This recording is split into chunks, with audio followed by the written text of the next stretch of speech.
Mr. President, last year my staff prevailed on me to make a trip which I really wasn't sure I should do. It was to Caracas, Venezuela. I'd never been to that country. And I was visiting there at the invitation of their government. Nicolas Maduro is the president of Venezuela, and he did not enjoy the very best of reputations, but yet he was willing to see me. And so for several days, I went down to Venezuela, met with President Maduro, met with the opposition, met with the American who was being held prisoner by the Maduro regime, and in a matter of a few days, got an impression of what was happening in Venezuela. It's hard to imagine that 30 years ago, Venezuela was one of the most up-and-coming countries in South America. It was considered one of the most prosperous. Their oil industry was generating money in amounts that they'd never imagined before. The lifestyles of people were improving. There were a lot of things to be said on the positive side of the ledger. But over the span of the next 20 or 30 years, things went tremendously worse, became tremendously worse. Last year, as I had this opportunity to travel in Venezuela and meet with then President Maduro, I met also with members of the elected National Assembly, civic and humanitarian groups, medical professionals, and the exceptional men and women who were working at the U.S. Embassy. What I found was that this once proud and relatively wealthy democracy last year was on the verge of political, economic, and humanitarian collapse. The stories that I learned in that short period of time were heartbreaking, of children fainting at school because they were hungry, the return of diseases that had once been eradicated, a massive outflow of millions of refugees from Venezuela to neighboring countries, some rates of infectious disease being rivaled only by war zones in this world.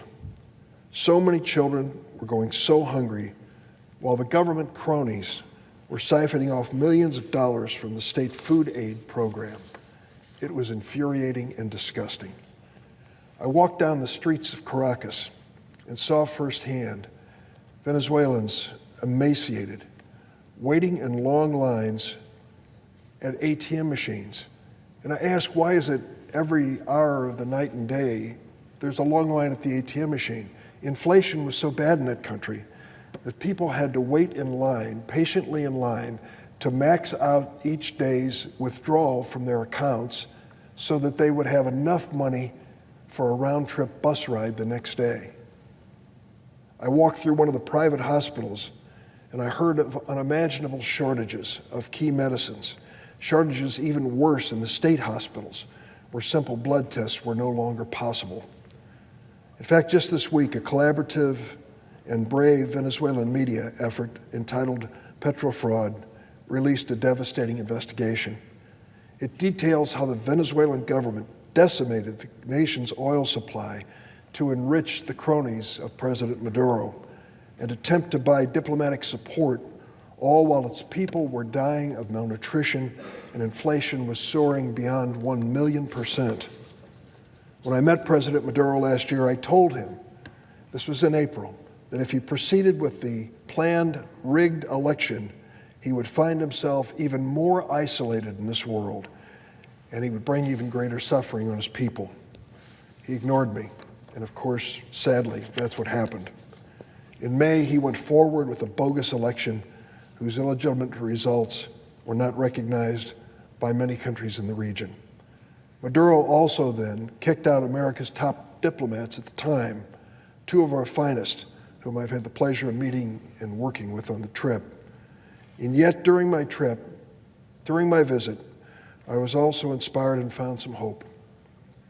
There were brave civic leaders who were looking for public service for the right reason, health workers doing the best they could with almost nothing, and the next generation of young elected members of the National Assembly, the only legitimate democratic body left in the nation of Venezuela. These young leaders had notably won election in areas that once supported Hugo Chavez, supposedly the patriarch of the country and the godfather of Maduro. But they had prevailed in districts that had gone for Chavez in previous elections because the people in those areas had grown disillusioned with the years of corruption, repression, and movement toward dictatorship by Mr. Maduro. Among this group of patriotic elected officials were some extraordinary leaders that I managed to have dinner with one evening. We went to a somewhat secret location on the second floor of a neighborhood restaurant. There were 5 of them. They were on the opposition side from President Maduro. They were careful not to meet or be seen too much in public. And I sat and talked to them about why they were in politics. They weren't even being paid.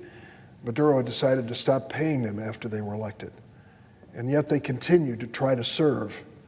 At one point, one of them said to me, Senator, if you come back next year, I can tell you that of the 5 of us, 2 will likely be in prison, 2 will be exiled, and 1 may have disappeared. That's what happens when you oppose the Maduro regime. I thought to myself, there's a heavy price to pay for politics in our country, but it doesn't get close to what these young people were facing. Seated at that table that night was a young 35-year-old man. His name was Juan Guaido, the same Juan Guaido who was recently chosen as president of Venezuela National Assembly. This last Wednesday, he did a courageous thing and a dangerous thing. He announced that under the Constitution, he believed that he had the power to take control and to call for a free and credible election. And he announced that he would be the interim president of Venezuela under that Constitution. It was a dramatic move. Guaido now finds himself as the interim Venezuelan leader, 35 years old. What has happened since he made that announcement?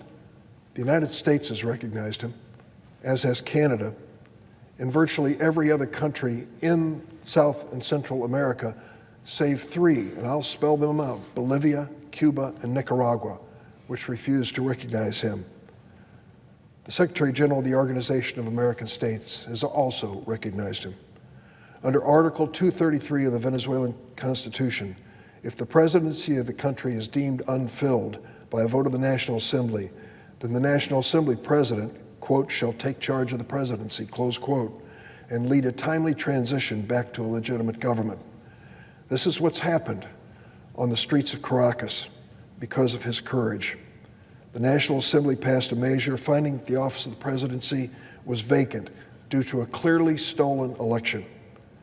So Argentina, Brazil, Chile, Colombia, Costa Rica, Ecuador, Guatemala, Honduras, Panama, Paraguay, Peru, the United Kingdom have all recognized Guaido as Venezuela's legitimate leader, in addition to the United States and Canada, I might add.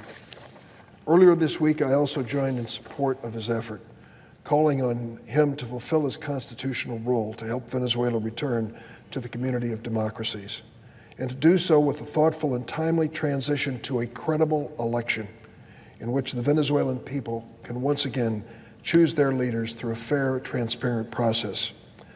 Yesterday, I had the privilege to speak at length with President Guaido and offer my support for his transition.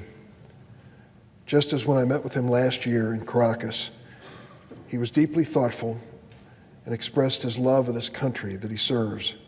That couldn't have been more clear in our conversation. He knows how much the Venezuelan people have suffered, how the Maduro regime bankrupted the nation and destroyed its democracy and its economy, and how desperate the people of his country are to rejoin the community of democracies. I told him we in the United States stand ready to help, and the Venezuelan people need our help to rebuild their country's democracy and economy, and to help the millions of Venezuelan refugees safely return home. Yesterday, the administration pledged $20 million of humanitarian support to the opposition, to those who were in the streets trying to reclaim democracy in that country. I support that $20 million and hope other countries will join us. It is just the beginning of the help that they will need. This once proud country can return to the community of democracies. It can start to restore the faith of their people in their government. It can start to answer the basics, to think of what they are going through, to think that children are fainting at school because of malnutrition, and that basic antibiotics are not even available in the hospitals. These are unthinkable developments in any modern country in our hemisphere. And I hope that this effort, as dangerous as it may be for the new interim president, leads to a credible, free election and the restoration of democracy in Venezuela. Mr. President, I yield the floor.